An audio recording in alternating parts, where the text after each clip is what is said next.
This story didn't begin with the confrontation. It began with a discovery.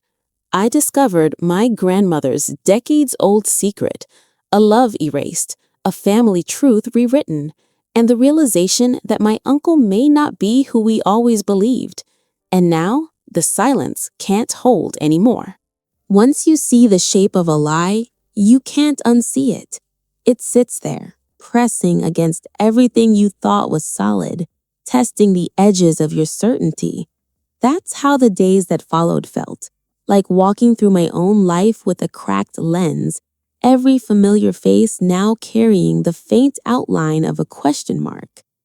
My sister and I spoke in hushed tones, like conspirators, even when no one else was around. We exchanged messages late at night, rereading passages from the diary, comparing notes from the letters. Each detail confirmed what we didn't want to believe. Grandma had loved another man, and my uncle, the man who shared our holidays, who fixed broken steps and remembered everyone's birthday, was not my grandfather's biological son. It felt wrong even thinking it. Saying it silently in my head made my chest ache. I kept expecting guilt to stop me, some internal alarm to tell me I was crossing a line. But instead, there was only a growing need for clarity. Truth, once it starts calling, is hard to ignore. I decided to talk to my mother. Not all at once, not with accusations or dramatic revelations. I invited her over for coffee on a Tuesday morning, the kind of ordinary gesture that disarms people. She arrived with a container of leftover cake and a smile that looked tired around the edges. We sat at the kitchen table, steam rising from our mugs, the clock ticking loudly on the wall. For a while, we talked about nothing: weather, her neighbor's new dog, the way her knees had been acting up. I washed her hands as she spoke. They were steady, familiar. These were the hands that packed my lunches, that held mine when Grandma died. Finally, I said, "Mom, can I ask you something about Grandma?" Her smile softened. "Of course. Did she ever talk to you about, before she married Dad's father, about anyone else?"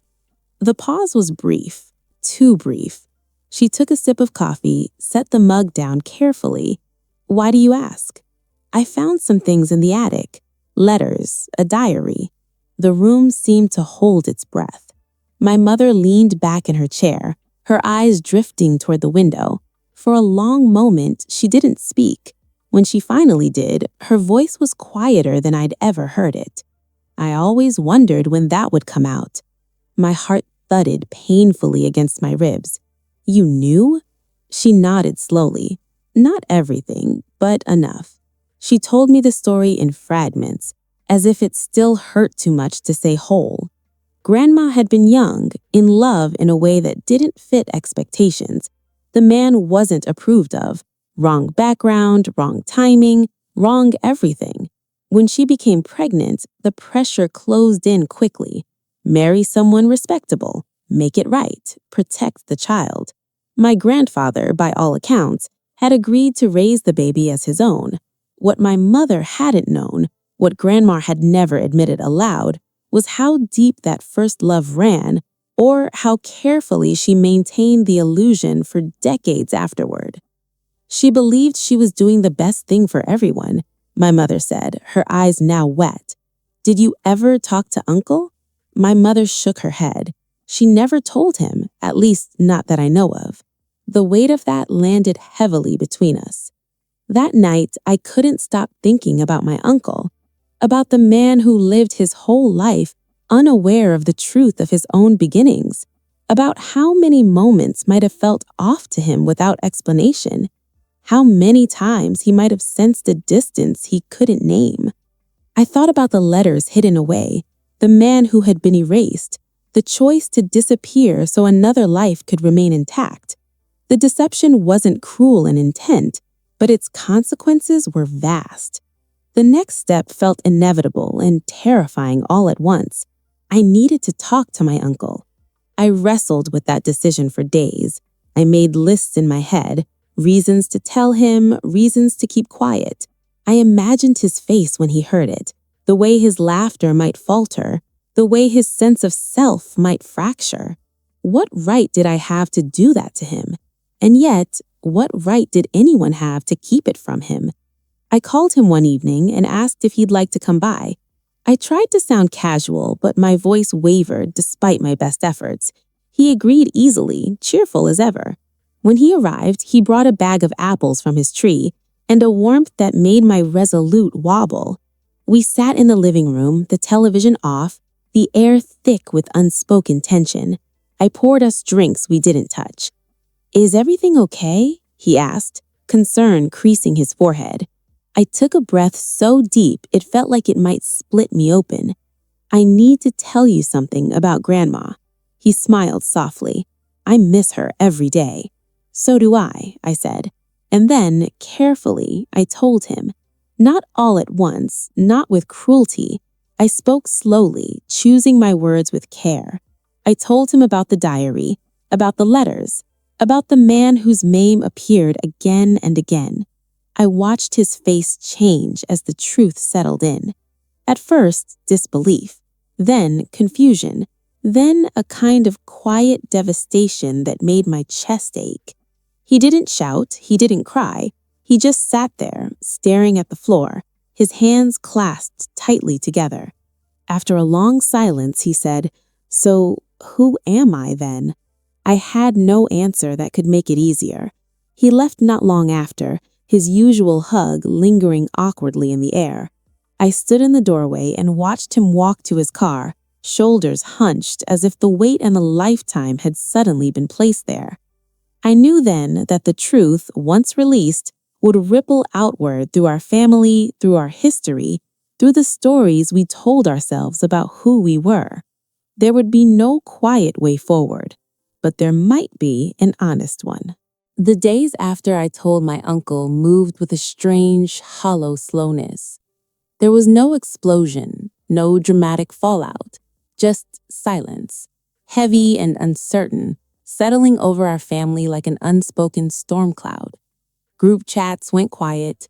Sunday dinner was postponed until further notice. Everyone seemed to be waiting for someone else to decide what came next. My uncle didn't call. I told myself that was understandable. I had handed him a truth that rearranged his entire sense of self, and then I had watched him walk away with it. Still, every time my phone buzzed, my stomach tightened in anticipation. When he finally did reach out, it was with a text so simple it felt heavier than any argument. "Can we talk?" We met at a small park near his house, the one with the creaky wooden benches and the old oak trees Grandma used to love. The air smelled of cut grass and distant rain. He looked older somehow, like the ground beneath him had shifted and taken something vital with it. We sat in silence for a while, watching a dog chase a stick. "I went through some of her things," he said finally, "after you told me." I nodded. "Did you find anything?" "Nothing new, just reminders." He let out a breath that sounded almost like a laugh. "I keep thinking about all the times she told me how proud she was, and now I wonder if that was guilt talking." The pain in his voice was quiet but sharp. "I don't think it was guilt," I said carefully. "I think she loved you, deeply." He looked at me then, his eyes wet. "Love doesn't erase lies." "No, but it explains why someone might choose them." The rest of the family found out within the week. There was no formal announcement, no meeting around a table. Truth has a way of spreading on its own, slipping through cracks, reshaping conversations mid-sentence. My sister told her husband, my mother told a cousin she trusted. Someone else connected dots they hadn't known they were holding. Soon, everyone knew. The reactions varied. Some were angry, at Grandma, at fate, at the past for refusing to stay buried. Others were defensive, insisting it didn't change anything, that family was about love, not blood. A few were quietly relieved, as if something that had never quite made sense finally had a name. My grandfather, long gone, became a complicated figure in our collective memory. His kindness took on a new dimension. His silence, once unremarkable, now felt deliberate. And Grandma, beloved, complicated Grandma, became harder to define. The hardest conversation was with my mother. She came over one afternoon, her eyes tired, her shoulders slumped in a way I'd never seen before. We sat at the same kitchen table where she had first admitted she knew. "I should have pushed her," she said, staring into her cup. "I should have asked more questions." I reminded her, "You were her daughter. She was the parent. That power dynamic matters." She nodded, but didn't look convinced. "I keep wondering if I failed him too." "You didn't," I said firmly. "You loved him. You still do." Love, it turned out, was the one thing the deception hadn't erased. My uncle took space for a while. He skipped gatherings, he didn't answer calls right away. When he did show up again, it was tentative, like he was testing whether the ground beneath him would hold. One evening, he came by my house unannounced. "I've been thinking," he said as we sat on the porch, the sun dipping low, "about the man she wrote about, my biological father." I waited, letting him set the pace. "I don't want to go looking for him," he continued, "or whatever family he might have had. I don't think that would give me peace." I nodded. "What will?" He thought for a long moment. Understanding that she was human, flawed, afraid, and that none of that was my fault. Relief washed through me, quiet and profound. As the weeks passed, something unexpected happened.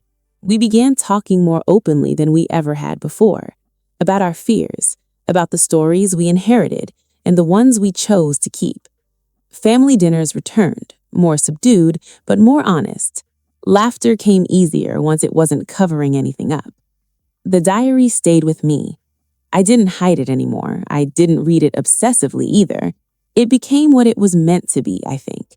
A record of a woman doing her best within the limits of her time and courage. I stopped seeing Grandma as a symbol and started seeing her as a person. That didn't absolve her, but it softened my anger. One afternoon, my uncle asked if he could read the diary. I handed it to him without hesitation. He sat quietly, turning pages, pausing often. When he finished, he closed it gently and said, "She was trying to protect us." "Yes," I said, "even if she went about it the wrong way." He nodded. "I think I can live with that." The deception had shaped our family in ways we were only beginning to understand, but it hadn't destroyed us. If anything, it had forced us into a deeper kind of honesty, one that didn't rely on perfection. I realized then that families aren't built on the absence of secrets. They're built on what we do when those secrets finally come to light. In the months that followed, the truth settled into our family like new furniture. Awkward at first, impossible to ignore, but slowly becoming part of the room. Nothing went back to the way it was, and yet life didn't fall apart either. It reshaped itself quietly, in small moments that didn't announce their importance until later. My uncle started coming to dinners again, though he arrived later than usual and left earlier too. He listened more than he talked. When he laughed, it sounded the same, but it didn't come as easily. I learned not to rush him, not to fill the silence with reassurance he hadn't asked for. One evening, as we washed dishes side by side, he said, almost casually, "I used to think I knew where I came from." I handed him a towel. "And now?" "Now I think I know who raised me. That counts for something." It counted for everything. Not everyone handled the revelation with the same grace. One of my aunts refused to discuss it at all. She said digging up the past was disrespectful, that Grandma deserved peace. A cousin accused me, quietly but pointedly, of breaking something that didn't need fixing. I took those words home with me and laid them out in the dark, turning them over like stones in my hand. Had I done the right thing? The question haunted me in the quiet moments, when I folded laundry, when I drove alone, when I passed the old maple tree in front of Grandma's house, now owned by strangers. I wondered if truth was always a virtue, or if sometimes it was simply a burden passed from one generation to the next. What steadied me was my uncle's presence. He never blamed me, not once, and in his steady, imperfect healing, I found my answer. The public consequences were subtle but undeniable. Family friends whispered. Someone mentioned it at church. A version of the story, watered down, reshaped, made more comfortable, circulated among people who had known Grandma for decades. Some shook their heads in disbelief. Others sighed and said times were different back then. They were right. Times were different. Choices were narrower. Shame was sharper. And women like my grandmother often carried impossible decisions alone, believing silence was the kindest option available to them. That understanding didn't erase the harm, but it added context. One afternoon, my uncle and I visited Grandma's grave together. The headstone was simple, just her name and dates, no mention of the life beneath them, the secrets, the strength, the compromises. We stood there quietly, the wind rustling the grass. "I don't hate her," he said, after a while. "I just wish she'd trusted me with the truth." I nodded. "I think she underestimated your strength." "Maybe," he said. Then, after a pause, "Or maybe she overestimated her own." We left a small bouquet, wildflowers, the kind she loved, and walked back to the car without saying much else. Some things didn't need words anymore. At home, I began sorting through the remaining boxes with a new mindset, not hunting for secrets, not fearing them either.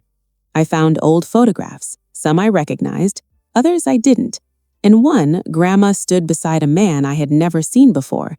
They weren't touching, but there was something unmistakable in the way they leaned toward each other, as if drawn by gravity. I realized then that the diary hadn't shattered our family, it had humanized it. We stopped pretending our history was spotless. We stopped polishing memories until they reflected only what we wanted to see.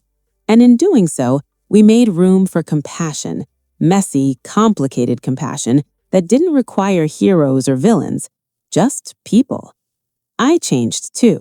I became more careful with the stories I told my own children, less interested in presenting tidy narratives, more willing to admit uncertainty. When they asked about Grandma, I spoke of her kindness and her mistakes, of her love and her fear. I wanted them to understand that integrity isn't about never failing. It's about what we choose to do with the truth when it finds us. One evening, my uncle stayed late after dinner. As he was leaving, he turned back and said, "I'm glad you told me." The words landed softly, but they stayed with me long after the door closed. So many people live their entire lives inside stories that don't quite fit, feeling the discomfort, but never knowing why. If the cost of honesty is pain, then the cost of silence is a quieter, lonelier kind of suffering. I thought about Grandma again, not with anger this time, but with a tenderness that surprised me. She had loved fiercely, she had chosen poorly, she had believed she was protecting us, and maybe in some small way she had. But the rest was up to us. As time passed, the diary no longer felt like a weapon or a wound. It became a bridge between generations, between myth and reality, between who we thought we were and who we were brave enough to become. And in that space, uncomfortable, honest, human, we found something steadier than illusion. We found each other. The truth didn't fix everything. I want to be honest about that, because healing rarely arrives wrapped in a bow. What it did instead was quieter, slower, and far more enduring. It changed the way we spoke to one another, the way we paused before assuming, the way we listened. Months after the diary surfaced, I noticed something small but telling. At family gatherings, we stopped interrupting each other so much. People finished their sentences. Stories weren't rushed. Disagreements didn't escalate the way they used to. It was as if uncovering one deep deception had taught us all how fragile understanding really is and how easily it can be lost. My uncle changed, but he didn't disappear. He started volunteering more, took long walks alone. Once, he told me he'd begun writing letters, not to anyone in particular, just to get his thoughts out of his head and onto paper. "I think I finally understand her a little," he said one afternoon, sitting across from me at the kitchen table. "Not excuse her, just understand." That distinction mattered. Forgiveness, I learned, doesn't mean approval, And understanding doesn't mean agreement. It means allowing room for complexity. My mother carried her own reckoning. She spoke more openly about her childhood, about the things she sensed but never questioned, about how loyalty can sometimes feel like love even when it asks us to stay silent. "I don't want to do that to my children," she told me once, her voice steady but resolved. "I don't want silence to be our inheritance." I reached across the table and held her hand. "It won't be." And I meant it. As for me, the diary changed the way I see memory itself.